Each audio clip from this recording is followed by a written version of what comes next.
Hi, my name is Eugene McDuffie. I'm the author of Angels Without Wings and Missing Love Child. And today I'm sitting here over at the park and I'm with this gentleman. His name is Scott Wiedenmann. And I'm going to be talking to him today. He is also the head of what we call About Face Ministries. I'm going to be talking to him today about his life and some of the pitfalls and some of the things that have happened in his life. So I just want to say a special thank you to Scott for coming to the park today to be with me to discuss some of these things I want to talk to him about. All right. So Scott, how are you doing today? I'm doing great, Eugene. All right. Now, I have. Tell me first of all. Tell me what is About Face Ministries. Well, About Face Ministry is a Christ centered recovery group, and we used the 12 steps of AA or NA, Mhm. and then we incorporate the Bible, of course. Okay. Now, when you say incorporate the Bible, what do you mean? Like, is there like Bible verses? Is there like worship songs? What? Like, what would your meeting be like? What if someone came to About Face Ministry? What could they expect to see? Or Well, we're like an AA or an NA in the fact that we may have a topic uh-huh. or we'll use a step, but instead of just using our own experience or our own hope, we use verses or we'll use a text from the Bible then to help us to learn how to live or how to change that Okay. area in our life. Okay. How did you get involved with About Face Ministries? Well, this is a really strange situation because the church that I was going to, there was a gentleman that said he was going to actually do a recovery meeting. Hmm. And this went on for 6 months, almost to a year. And this gentleman was never able to start it. Hmm. So instead of waiting, my pastor said, hey, listen, why don't you start it? And then when this person is ready, then he'll take over for you. So we started the meeting, and then here we are 5 years later, Okay. and we're still doing it. Okay. Well, I know this is something that I'm very now About Face Ministry basically is for people who are alcoholics, addicts, or mental health. Can you tell me who can come to this type of meeting? You know what? We have a wide variety of people, and Give us an example. Like, so we have people that have had addictions background, some that have some sexual background, some really, you know what, doesn't have really any addiction, but they just want to come and change something in their life. change something in their life. Okay. So are you a Christian? Yes, Mhm. And how long have you been a Christian? I became a Christian in 2004. Okay. And where did you grow up? I grew up in Philadelphia. Okay, and what was your life like for you growing up in Philadelphia? Because the Angels Without Wings premiere for that premiere is really that it talks about growing up around drugs and gangs and stuff. How did you grow up in Philadelphia? What was your life like growing up in Philadelphia? Well, you know what? My life was pretty normal until I hit about my teens, Okay, and and what happened when you hit your teens? then I found what it was like to drink and to use drugs, and it kind of went on a long skid after that. What kind of drugs were you using?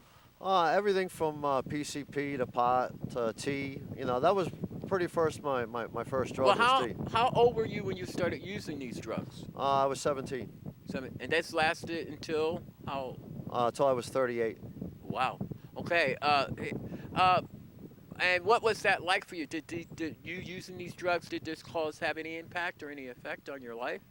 Oh wow, it had great impact on my life, and it might not have happened right away, Hmm.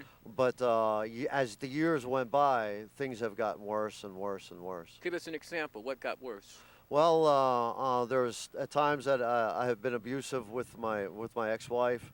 In fact, I've lost my wife due to it. Okay. So, but before you were married, what was happening? Did you have any problems with the law or anything like that, or did these drugs cause you to do things that you didn't want to do, such as how did you get money to do these drugs? Well, I was kind of like a functioning addict for the first probably 10 years of my life, Uh huh. and then what happened is things were starting to get really rough when I was in Philly, Hmm. so we decided that maybe a change of atmosphere would be good for me.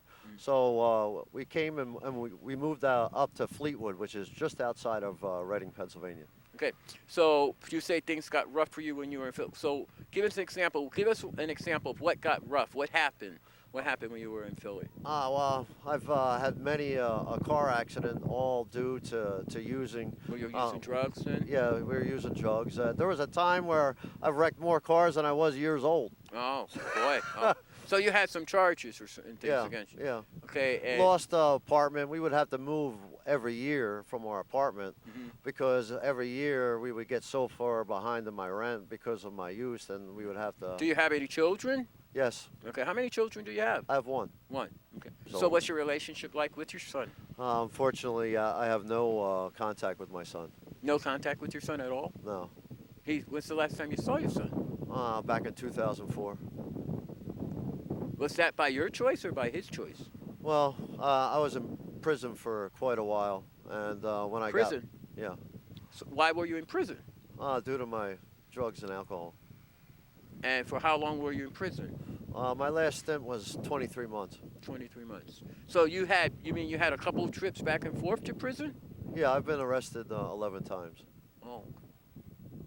And so the last time you were arrested, what happened? What I mean, like what I'm just trying to see how did you go from being involved into this you mentioned God and about faith ministry to how did you go from that point to where you're at now? What happened? What happened when you were in prison?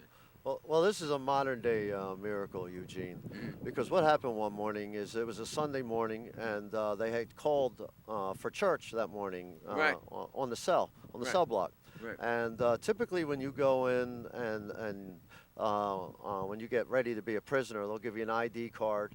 They'll ask you what religion you are, and Hmm. so forth and so on. So, in order though to participate in a church service, you have to say whether you're Catholic, Protestant, Muslim, Okay, whatever, and then you're only allowed to go to that service. right. Well, when I first got arrested, when they asked me my religion, I had said no religion, so my tag on my ID card said no religion. No religion. So that morning they called for chapel, Hmm. and man, I was just itching to get off the block. So I was like, you know what? I think I'm going to just get off the block and go to church this morning. Hmm. So I get in line. I know the routine that they'll go through. They'll check your ID. They'll check your religion. Make sure that you're allowed to go Right. where you say you're going.